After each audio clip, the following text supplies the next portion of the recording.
This video will show you how to do the AHARA at-home finger stick blood test for vitamin D and omega-3. First, you're going to remove everything from the kit.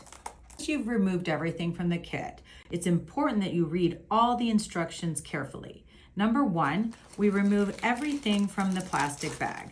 This is going to include a Band-Aid, a sterile gauze pad that I'm going to remove here so that it's ready for me, 2 different finger stick devices, a sterile alcohol pad so that I can keep the area clean, and the test kit paper.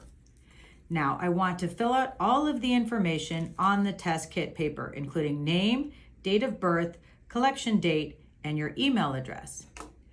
In order to get your finger ready for the test, you want to make sure that your hands are warm. So rubbing your hands together like this, or even running them under hot water and shaking your arms can increase the blood flow to the finger so that make this test as easy as possible. You want to rest your finger on a table so that the table will support your finger and prevent you from pulling away when you do the finger stick. So, all I have to do here is push down and push. And there we go. And so you see this nice drop of blood. You wipe off the first, okay? And then all I have to do is let the blood drop onto the collection pad, okay? We want to do it in the center of the circle, and you can kind of squeeze your finger a little bit to get the blood flowing more rapidly.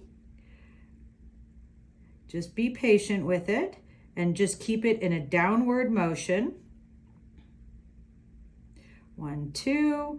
I'm actually going to do a little bit more blood on that one just to make sure. It's important to be patient and not rush or get nervous with this because that could impair your blood flow.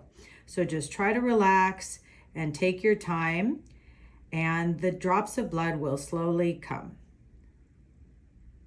There we go. I'm going to do one more on this one just to make sure that there's plenty of blood so I don't have to repeat this test at all. And maybe a little more on this first one as well. And that's it. Then you want to take the gauze, you put pressure on your finger for 30 seconds or so, and then the bleeding should stop. And then you can put a Band-Aid on and move on with your day. Now your finger may be a little sore for a day or two, but it's nothing to be concerned about. And that's why we use the non-dominant hand, so you're not going to be having to use that finger for the next couple days too much. After I've completed the test, I simply fold it over like this and put it in the envelope, and this goes right in the US mail. Send it in and you should get your results in 2 to 4 weeks, and you'll be well on your way to optimal health. And you can simply throw away the lancet in the garbage. You don't need to use a sharps container because, as you can see, the needle is nowhere where it can be touched.